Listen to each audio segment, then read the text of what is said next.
We'd been together for nearly 4 years. Married for 2 of them. Lila was calm. Composed. Beautiful in a way that didn't scream for attention. Not a magazine cover type, more like something deeper. Soulful. Grounded. I used to say she was like water. Gentle. Flexible. Able to wrap around anything. No drama. No theatrics. Everything with her felt balanced, steady, peaceful. We lived in a small 2-bedroom apartment just outside the city. I worked in IT, freelance, long hours in front of my laptop. She worked as a receptionist at a beauty salon. And, as she liked to say, she went to yoga 3 times a week for the soul. Tuesdays. Thursdays. Saturdays. She'd leave home around 6 p.m. Come back a little after 8:30. Always calm. Smiling. A cup of black coffee in her hand. The scent of lavender oil clinging softly to her skin. How was it? I'd ask. Wonderful, she'd smile. We tried to hold Situ Bandhasana today. Almost nailed it. I'd grin. I liked that she was doing something for herself. Staying in shape. Evolving. And her body was changing. She was getting stronger. More flexible. But, something else was changing too. And it wasn't physical. At first, it was just her eyes. Her gaze. She'd glance at her phone more often, even during dinner. It's work, she'd say, quickly locking the screen. Client issues. Then came the after-class delays. She used to come straight home. Now it was, we stayed for tea with the girls, or we were chatting about new poses with the instructor. Once. Then twice. Then regularly. And I trusted her.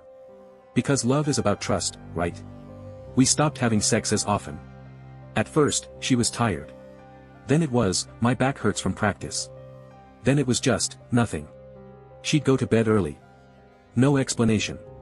I started waking up in the middle of the night, staring at the ceiling. Something felt wrong. But what? Maybe I'd become boring. Sitting in front of my screen all day while she was out there, around people, around energy, movement, touch. Maybe it was just a phase. Maybe I was overthinking. One evening, I asked, gently. Hey. Could you maybe take a picture at yoga sometime? I'd love to see you in tree pose. She froze. I don't know. It's kind of a sacred space, you know. Phones kinda ruin the atmosphere.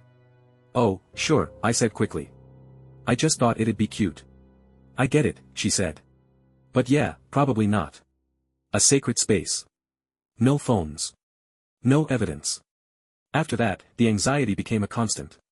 I started tracking the time she got home. Literally, minute by minute. Tuesday, 8:30 p.m. Thursday, 8:55 p.m. Saturday, 9:10 p.m. Sometimes 9:25. Traffic, she'd say. God, that area is just chaos around this hour. But I knew those roads. There was no traffic. One night, she left her phone in the kitchen while she showered. I didn't want to snoop. I wasn't that guy. But my hands reached for it on their own. Telegram, empty. Instagram DMs, locked down. Google history, wiped clean. Too clean. I closed it all. Put it back. When she came out, I was already lying on the couch, pretending to sleep. The next day, I asked casually. Your yoga studio's still downtown, right? Yeah, why? I was thinking, maybe I could pick you up after class one evening. She stalled. I don't think that's a good idea. It's kind of, my balance zone. My space. My space. Translation, without you. That Saturday, I decided to cook her favorite dinner. Salmon. Broccoli. Rice. A nice bottle of wine. Candles. The works. She was late. Really late. She walked in close to 9:40. Traffic again, she said, exasperated. And I had to stop at the market, there was no milk. I looked at her hands. Empty. No bag. No milk. Where's the milk? Oh, they only had soy. And I hate soy. So I didn't get any. Right, I said. You hungry? She lit up like she was genuinely touched. Of course. You're amazing. We ate in silence. I watched how she held her fork. Her nails were slightly chipped. Yoga? No. Something rougher. Something else. And then Sunday came. And Sunday showed me the first thing that truly shattered me. I was Googling a new coffee shop location. She'd left her account open on the browser.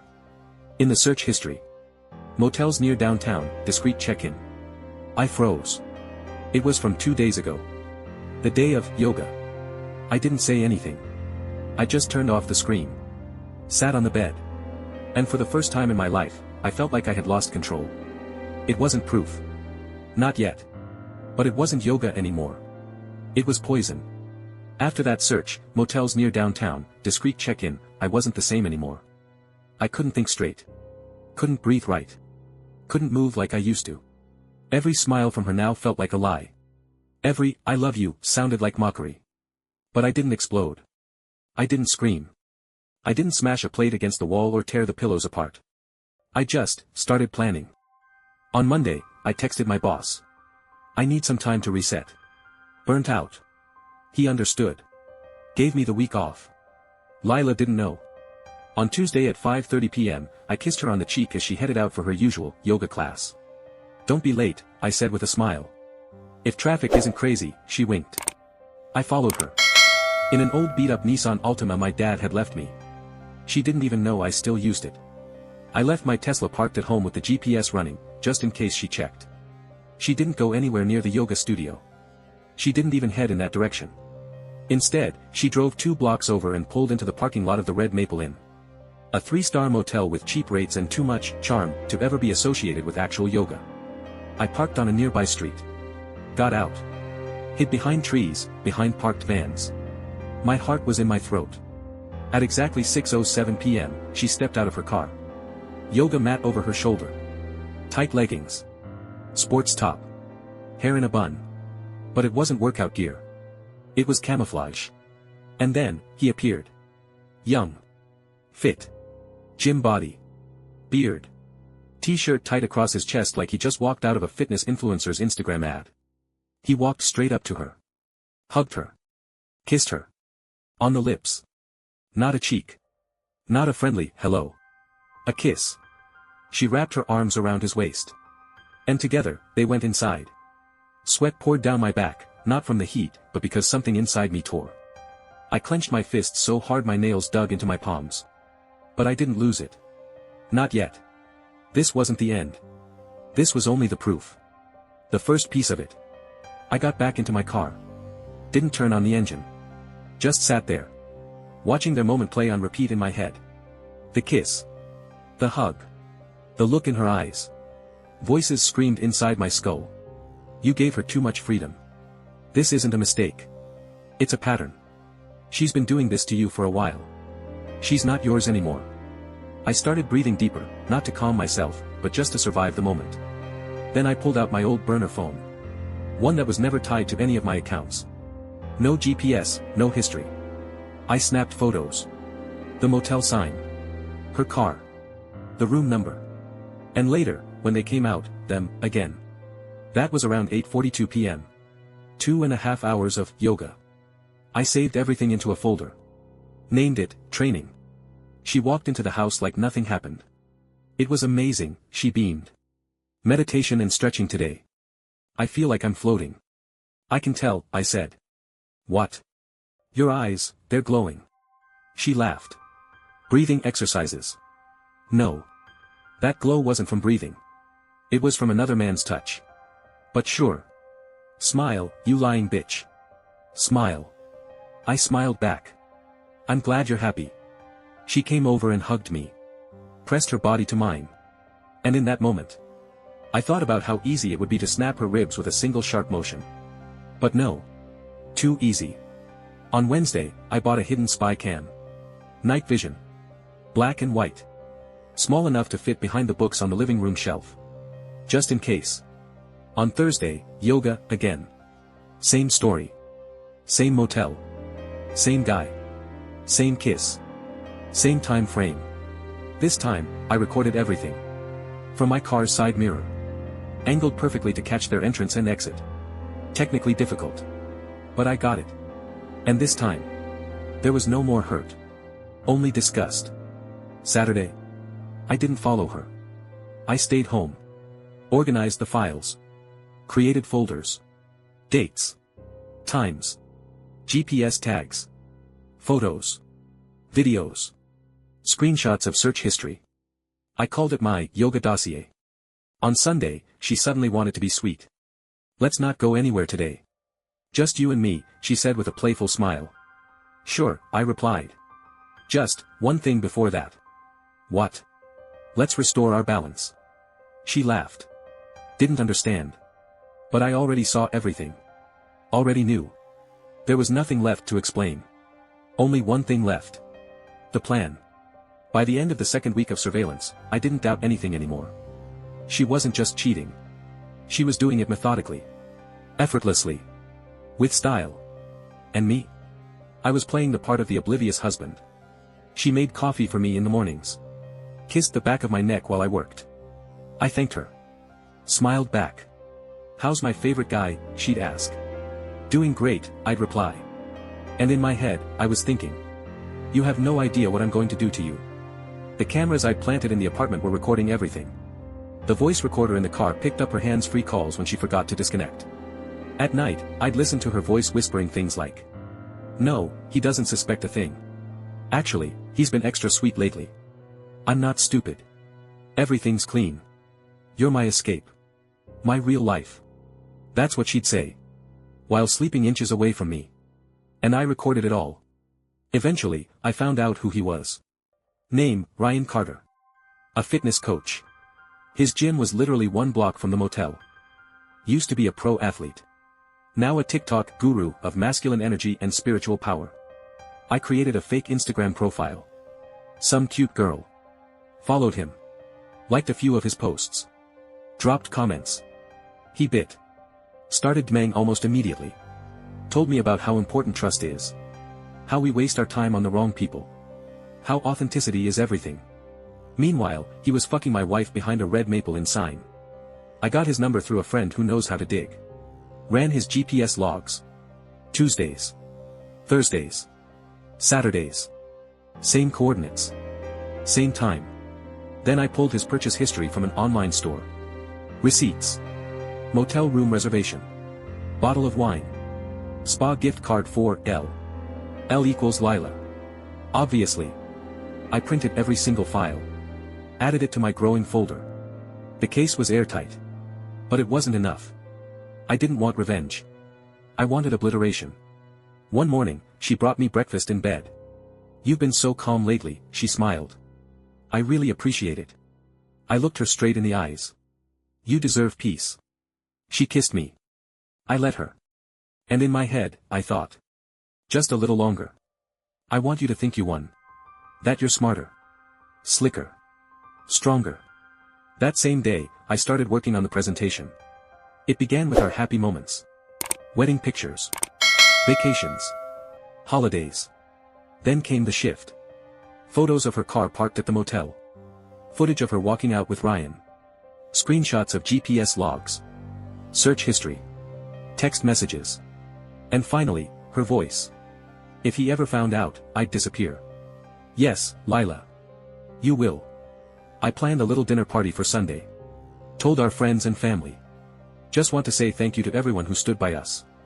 We've been through a lot. But we're stronger now. Lila lit up. I'll make dessert, she beamed. I want everyone to see how perfect we are together. Perfect. Perfectly destroyed. The dinner would be at our place. Small projector. A few friends. Some relatives. Casual. Cozy. I even picked the soundtrack. Soft, nostalgic music in the beginning. Silence in the middle. And a deep, growing drone at the end. I made backup copies of everything. Flash drive. Cloud storage. Private YouTube link. Nothing would be lost. Every hug from her felt tighter these days. She felt something. She just didn't understand it yet. And I let her hug me. Let her believe. I was counting the days. Today is Thursday. She just got home from yoga. On Monday, she's going to be destroyed. And so is he. Sunday came quieter than I expected. I woke up early. Made myself a cup of coffee. Lila was still asleep. Her face, calm, almost childlike.